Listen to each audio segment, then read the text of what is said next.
নমস্কার, টিএনও নিউজে আপনাদের স্বাগত। আমি এআই নিউজ অ্যাঙ্কার পাখি। রাজ্যের যুব সম্প্রদায়ের কর্মসংস্থানের সুযোগ সৃষ্টি করতে সরকার অগ্রাধিকার দিয়েছে।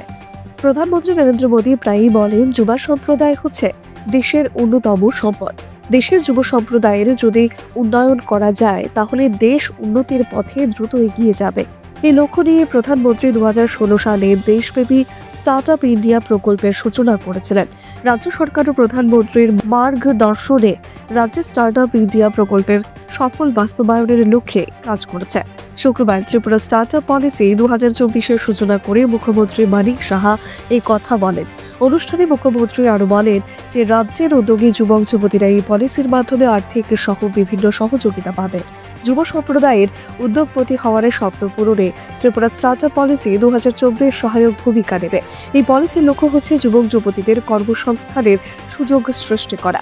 শুধু তাই নয়, এই পলিসির মাধ্যমে যুবক যুবতীরা জব ক্রিয়েটর হিসেবেও নিজেদের তৈরি করতে পারবেন। অনুষ্ঠানে মুখ্যমন্ত্রী ত্রিপুরা স্টার্ট আপ পলিসি 2024-এর তথ্য সম্বলিত প্রচার বাহনের ফ্ল্যাগ অফ করেন। এছাড়াও Tripura start up venture capital fund থেকে মুখ্যমন্ত্রী আগাতসিয়া এডুকেটর স্টার্ট আপের সিইওর হাতে 75 লক্ষ টাকার চেক তুলে দেন এবং iLogitron টেকনোলজিস প্রাইভেট লিমিটেড এবং এক্সক্লিয়ার টেকনোলজি প্রাইভেট লিমিটেডকে এলজিবিটি সার্টিফিকেটও তুলে দেন।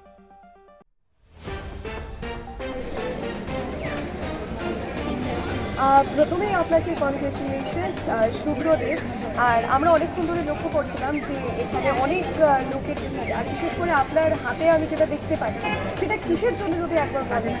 Thank you.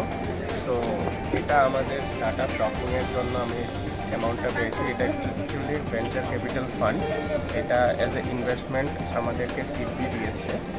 তো আজকে ত্রিপুরা স্টার্ট আপ পলিসিতে লোকাল পলিসি লঞ্চ হয়েছে, এই ইভেন্টে আমাকে এই অ্যামাউন্টটা দেওয়া হয়েছে। আর আজকে বিশেষ করে আপনাদের যে এই যে প্রাইসটা যেটা দেওয়া হয়েছে, যেটা আমরা দেখছি, এটা পুরোটা বিষয় যদি একবার আমাদেরকে বলেন, আপনাদের যে মানে স্টার্ট আপ কোম্পানি এটা কী নিয়ে? আমাদের start up actually language learning platform, totally online base, যেটাতে টিউটার আর স্টুডেন্টরা নিজেরা ওয়ান কানেক্ট করে যে কোনো ভাষা শিখতে পারে। বাট এখন আমরা এটাকে ইংলিশটার উপরেই জোর দিচ্ছি। তো আমাদের ইয়ার অ্যাবাউট 3.5 থেকে 4 লাখের উপরে স্টুডেন্ট আছে অল ওভার দ্য ওয়ার্ল্ড। আর টিচার আছে 2000-এর মতো টিচার, মানে 200-250 মতো একটি টিচারও আছে। প্লাস আমরা এখন পর্যন্ত প্রায় 3.5 লাখের উপরে রেভিনিউ জেনারেট করে নিচ্ছি। তো এটাই আমাদের স্টার্ট আপ। আর আমরা এই স্টার্ট আপকে আরও বড় করার জন্য আমরা ফান্ডিংয়ে বিভিন্ন ইনভেস্টার বা ভেঞ্চার ক্যাপিটাল খুঁজছিলাম। তো যখন আমরা প্রপোজাল দিই তাদেরকে, তারা আমার সব কিছু দেখেছে, এক্সপিরিয়েন্স হয়েছে। তারপর ওনারা যখন ফিল করেছে যে না আমাদের কোম্পানিকে ফান্ড করা যায়, তখন মানে আমাদেরকে এই ফান্ডিংটা হয়েছে। বাট এটা হতে প্রায় 2 বছর তো লেগেই গেছে। মানে হিউজ ডকুমেন্টেশন হয়েছে, অনেক আন্ডারে অনেক কিছু দেখেছে, এভরিথিং ভেরিফাই করেছে, দেন কি ফান্ডিংটা আমরা পেয়েছি। আজকে কেমন লাগছে বলুন? খুব ভালো লাগছে, মনে হচ্ছে যেমন অনেক বছরের একটা স্বপ্ন পূরণ হয়েছে।